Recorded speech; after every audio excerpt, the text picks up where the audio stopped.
Nilai banyak orang tak bersalah ditangkap. Refli Harun singgung penggugat ijazah palsu Jokowi.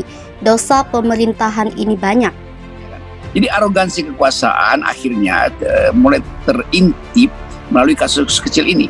Jadi peristiwa ini kan ujung pangkalnya nggak jelas tuh. Tiba-tiba komunitas SMP Jokowi SMA itu bikin reuni. Itu ujung pangkalnya apa? Ini kan soal dipanggil pengadilan. Jadi kita menghormati justru proses of law-nya tuh. Nah kalau DPR bereaksi ya mungkin ada sesuatu yang juga melibatkan kepentingan dia tuh. Ini bukan perkara hoax atau tidak hoax. Ini bukan perkara bohong atau tidak bohong. Tapi ini adalah upaya rakyat untuk membuktikan kesetaraan hukum antara rakyat dengan penguasa di hadapan pengadilan. Karena ini cara untuk memberikan bukti bahwasanya hukum di Indonesia masih baik-baik saja.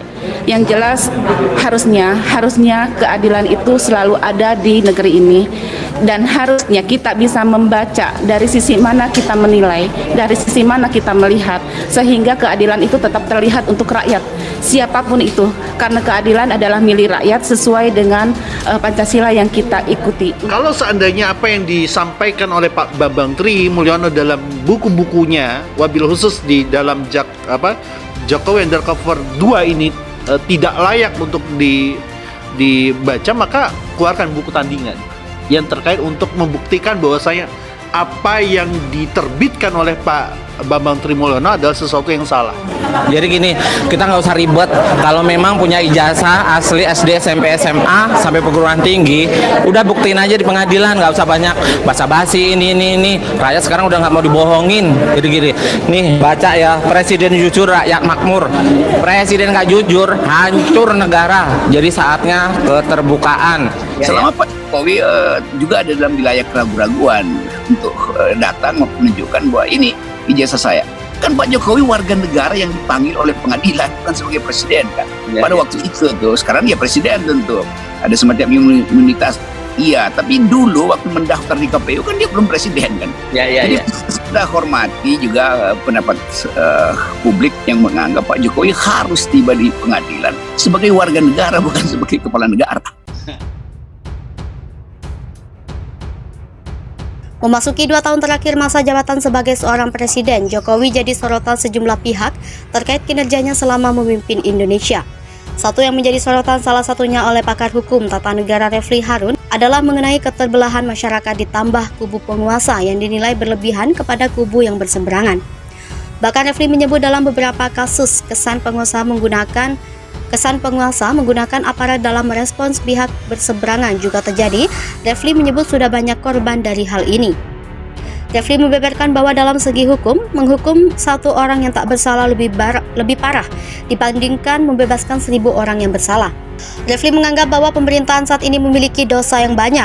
Hal ini karena menuntut Refli ada beberapa pihak yang harus dihukum, padahal menurutnya tak melakukan kesalahan. Salah satunya adalah Bambang Tri, sang penggugat ijazah palsu Jokowi yang ditangkap di tengah gugatan yang berjalan karena dianggap melakukan penistaan agama terkait konten bersama Gus Nur. Pakar hukum tata negara Yusril Iza Mahendra menilai penangkapan penggugat ijazah Presiden Joko Widodo oleh polisi terkait kasus dugaan penistaan agama mengesankan pemerintah menggunakan kekuasaan dalam menghadapi kasus tersebut. Yusril mengatakan penangkapan Bambang Tri Mulyono selaku penggugat ijazah Jokowi memang tak berkaitan dengan kasus itu. Kendati demikian, kesan pemerintah campur tangan melalui polisi yang menangkap Bambang tak terhindarkan. Yusril mengatakan penangkapan Bambang berujung pada pencabutan gugatan ijazah Jokowi di Pengadilan Negeri Jakarta Pusat. Musababnya, kuasa hukum Bambang yakni Egy Sujana dan Ahmad Kozinuddin tak bisa berkoordinasi dengan klien mereka untuk menyiapkan pembuktian di pengadilan. Yusril menututkan pencabutan gugatan itu sejatinya merugikan Jokowi karena kasus gugatan ijazah palsu tersebut tak kunjung usai. Para pendukung dan para pejabat pemerintah serta penjabat dan teman sangkatan Jokowi akan ramai-ramai membuat pernyataan ke media. Mereka menyatakan menjadi saksi ijazah Jokowi adalah asli. Sebaliknya Bambang dan para pendukungnya tidak akan pernah berhenti menggunakan media yang ada untuk terus melancarkan serangan bahwa ijazah Jokowi palsu dengan bukti-bukti versi mereka. Sebelumnya penggugat ijazah Presiden Joko Widodo yakni Bambang Trimulyono akhirnya mencabut gugatannya tersebut. Melalui kuasa hukumnya yakni Ahmad Kozinudin, Bambang mencabut gugatan itu pada Kamis 27 Oktober 2022. Ahmad Kozinudin merasa kesulitan menyiapkan pembuktian lantaran kliennya kini ditahan dan berstatus tersangka. Alhasil ia tak bisa berkoordinasi dengan Bambang dalam menyiapkan pembuktian di persidangan. Tim kuasa hukum Bambang telah menyerahkan surat pencabutan dengan klasifikasi perkara perbuatan melawan hukum itu ke Pengadilan Negeri Jakarta Pusat pada Kamis sore kemarin. Menurut Kozinudin, Pengadilan Negeri Jakarta Pusat telah meminta surat pencabutan perkara itu. Hanya berjarak 10 hari sejak pengajuan gugatannya tentang dugaan ijazah palsu Presiden Jokowi, Bambang Trimulyono ditetapkan menjadi tersangka oleh penyidik di Cyber Barreskrim Polri dalam perkara dugaan tindak pidana penistaan agama tanggal 14 Oktober 2022.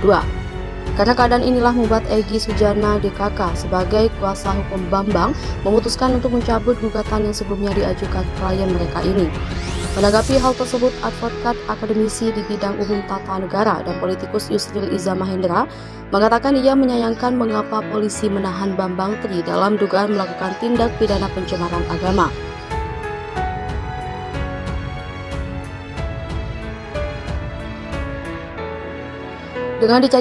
Dengan dicabutnya gugatan apakah ijazah Presiden Jokowi menurut Yusril mulai dari SD, SMP dan SMA, dan ijazah UGM yang dijadikan syarat maju ke Pilpres asli atau palsu akhirnya tidak pernah terbukti dan diputuskan oleh pengadilan.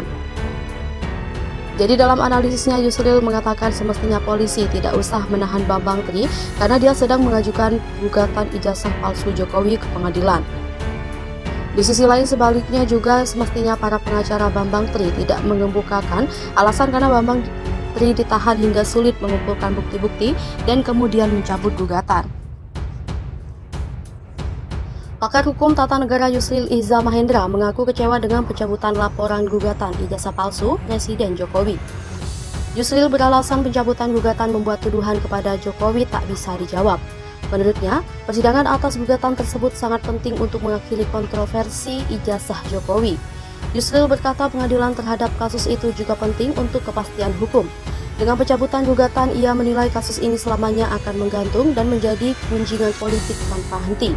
Ia membandingkan dengan kasus tuduhan ketidaksahan pengunduran diri Soeharto. Gugatan itu dilayangkan 100 pengacara reformasi yang mempertanyakan keabsahan kepemimpinan B.J. Habibie. Pada saat itu, Habibie meminta Yusril untuk membiarkan gugatan itu. Dia ingin pengadilan yang memutuskan apakah hal itu sah secara hukum.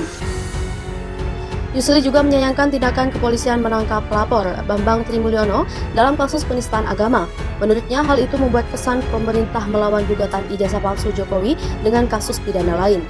Bambang Trimulyono resmi mencabut dugaan ijazah palsu Jokowi pada Kamis 27 Oktober. Kuasa hukum Bambang Tri Ahmad Kozinudin menyebut pencabutan perkara tersebut juga telah disampaikan dan diterima oleh Pengadilan Negeri Jakarta Pusat. Ahmad menilai penetapan tersangka dan juga penahanan atas Bambang Tri akan berdampak pada proses persidangan. Nantinya lantaran penahanan berpengaruh pada proses pembuktian di persidangan. Dengan demikian, Bambang Tri menurutnya sepakat dengan opsi mencabut perkara. Adapun dengan pencabutan perkara tersebut, kata kasus gugatan ijazah palsu Jokowi akan ditutup atau dianggap tidak ada.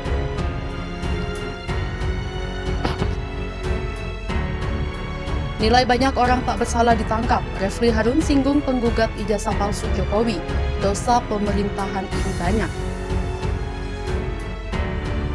Memasuki 2 tahun terakhir masa jabatan sebagai seorang presiden, Jokowi jadi sorotan sejumlah pihak terkait kinerjanya selama memimpin Indonesia. Satu yang menjadi sorotan salah satunya oleh pakar hukum tata negara Refli Harun adalah mengenai keterbelahan masyarakat ditambah kubu penguasa yang dinilai berlebihan kepada kubu yang berseberangan. Bahkan Refli menyebut dalam beberapa kasus kesan penguasa menggunakan aparat dalam merespons pihak berseberangan juga terjadi. Refli menyebut sudah banyak korban dari hal ini. Refli membeberkan bahwa dalam segi hukum, menghukum satu orang yang tak bersalah lebih parah dibandingkan membebaskan 1000 orang yang bersalah. Refli menganggap bahwa pemerintahan saat ini memiliki dosa yang banyak. Hal ini karena menuntut Refli ada beberapa pihak yang harus dihukum, padahal menurutnya tak melakukan kesalahan. Salah satunya adalah Bambang Tri, sang penggugat ijazah palsu Jokowi yang ditangkap di tengah gugatan yang berjalan karena dianggap melakukan penistaan agama terkait konten bersama Gus Nur.